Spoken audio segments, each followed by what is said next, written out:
और जब वो रास्ता में थाक जाए छे ओई पहाड़ी में ओई धूप में कंकर पाथर में तो बाबा सरजी लगावे छे। यो बाबा से आब अहाँ के नौकरिया बते बड़ी दूर लागे हम लाचार भ गेलौ बाबा से अहाँ के दरबार अब कोना पहुंचब हमर मदद करू। बाबा से गुहार करे छै नचारी गावे छै कोना कहै छै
ओहो भोला जी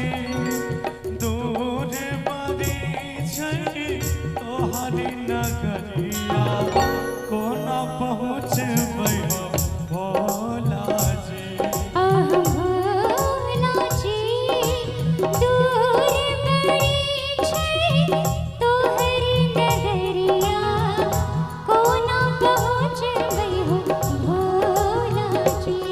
ओहो भोला जी दूर बड़ी छै तोहरी नगरिया कोना पहुँचबै हो भोला जी आह भोला जी दूर बड़ी छै तोहरी नगरिया कोना पहुँचबै हो भोला जी ओहो भोला जी